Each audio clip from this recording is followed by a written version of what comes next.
Friends, इस समय आप देख रहे होंगे कि निफ्टी 50 की बात करें तो 26,000 को पार करके ऊपर निकल गया है और स्टेबल भी है। वहीं आप सेंसेक्स की बात करेंगे तो 86,000 को तोड़ करके आगे बढ़ने वाला है। पर आप ये देख रहे होंगे कि आपका पोर्टफोलियो आगे नहीं बढ़ रहा है, तो इसकी सबसे बड़ा रीज़न यही हो सकता है कि आपके पास इंडेक्स फंड का ना होना।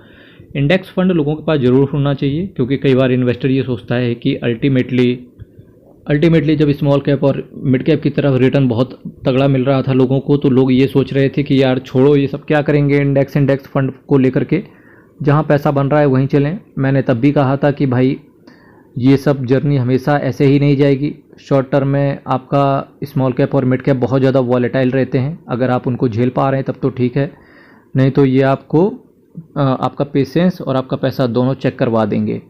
वैसा ही कुछ वक्त इस समय देखने को मिल रहा है, जहाँ पर स्मॉल कैप और मिड कैप के अंदर तेज़ी बिल्कुल देखने को नहीं मिल रही है। चल रहा है तो सिर्फ इंडेक्स चल रहा है। अल्टीमेटली आपको एक चीज़ पता होना चाहिए कि अगर आपका रिस्क एपेटाइट 10 साल से ऊपर का है, तब आपको सबसे अच्छा रिटर्न स्मॉल कैप और मिड कैप की तरफ ही देखने को मिलने वाला है। पर शॉर्ट टर्म में ये 2-4 साल के लिए साइडवेज रह सकते हैं। तो यहाँ पर आपको डरना नहीं है। आपको सिंपल सी एक बात सोचनी है कि कई बार होता ये भी है कि इन्वेस्टर ये सोचता है कि यार शॉर्ट टर्म में जब रिटर्न नहीं आ रहा तब उसका पेशेंस कहीं ना कहीं डोलने लगता है। तो इस वजह से कहीं ना कहीं आपको एक चीज़ चाहिए कि अपने पोर्टफोलियो को डाइवर्सिफाई करके जरूर चलें। यानी कि एक इंडेक्स फंड, चाहे वो ETF के माध्यम से उठा लें, चाहे डायरेक्टली इंडेक्स फंड उठा लें। आज ऐसे ही एक इंडेक्स फंड का रिव्यू भी करने वाला हूं, तो जुड़े रहिए CKD stock market news channel के साथ। चैनल मित्र जरूर सब्सक्राइब कीजिएगा। नेट एसेट वैल्यू की बात करेंगे तो 801 रुपये का है। 600-650 रुपये का इसका NAV रहा करता था और आज देखो 801 तक हम आ गए हैं।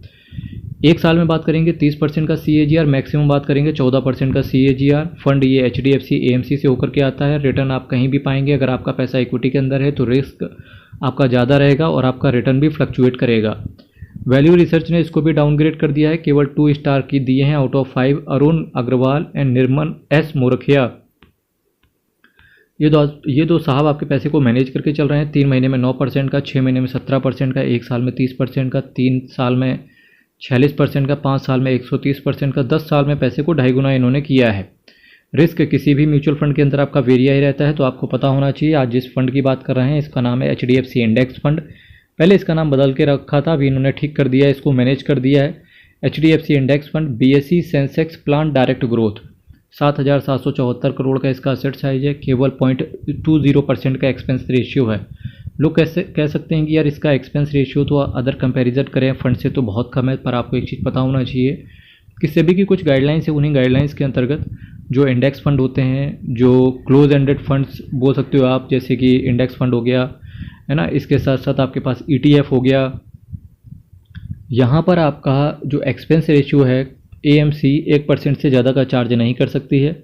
जो इक्विटी फंड होते हैं और बैलेंस्ड फंड होते हैं, वहाँ पर 2.25% से ज़्यादा 2.25% से ज़्यादा कोई भी AMC चार्ज नहीं कर सकती है।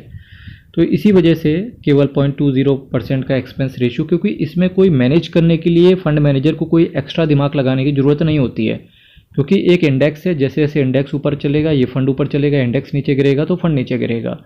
तो इस वजह से फंड को मैनेज करने की कॉस्ट आती नहीं है। इस वजह से जो एक्सपेंस रेशियो है वो इंडेक्स फंड के अंदर कम रखा जाता है। 0.10% का कैश होल्ड करके चल रहे हैं। BSE सेंसेक्स से TRI को ये बेंचमार्क की तरह फॉलो करते हैं। प्लान आपका ग्रोथ है। 3 दिन के अंदर निकलने की कोशिश करोगे तो 1/4 चौथाई % का आपके सामने एग्जिट लोड भी लगेगा। बात करेंगे किन किन सेक्टर्स के अंदर पैसा पड़ा हुआ है, तो जो सेंसेक्स का जहां पैसा पड़ा हुआ है वहीं होगा financial, technology, energy, consumer staples, automobile, construction, communication, material, metals and mining, health care, consumer discretionary और सर्विसेज। किन किन बैंक्स में पैसा है या किन किन कंपनीज के अंदर पैसा है, तो बात करेंगे HDFC Bank, Reliance, ICICI Bank, Infosys, L&T, Tata Consultancy, ITC, Bharti Airtel, Axis, State Bank of India, Kotak Mahindra Bank, Mahindra and Mahindra, Hindustan Unilever, Bajaj Finance, NTPC, Tata Motors, Sun Pharmaceutical, Maruti Suzuki, SCL Technology, Power Grid, Tata Steel, Titan, UltraTech Cement, Asian Paint, Adani Port, IndusInd Bank, Tech Mahindra, Nestle India, JSW Steel, Bajaj Finserv ने तो बहुत तगड़ा return पिछले 2-3 महीने बना के दे दिया है। कुछ अदर्स में भी पैसा डिप्लॉय करके रखा गया है। कुछ और अगर मैं फंड्स की बात करूं, जैसे ICICI प्रूडेंशियल के भारत 22 फंड ऑफ फंड, ये भी एक इंडेक्स फंड है। इसने भी अच्छा रिटर्न पास्ट में बना करके डाला है।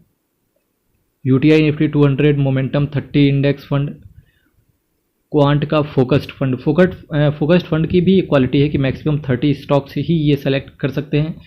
एक तरीके से जो पोर्टफोलियो का कंसंट्रेशन होता है वो फोकस्ड फंड के अंदर कम रहता है, यानी कि कम स्टॉक्स ही सेलेक्ट कर सकते हैं। ये भी सभी की गाइडलाइंस की तरफ ही आगे बढ़ता हुआ है। HDFC AMC की बात करेंगे तो SBI के बाद सबसे तगड़ा नंबर इसी का लगता है।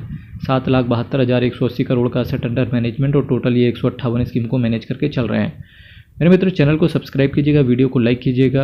हर हर महादेव, बहुत बहुत धन्यवाद।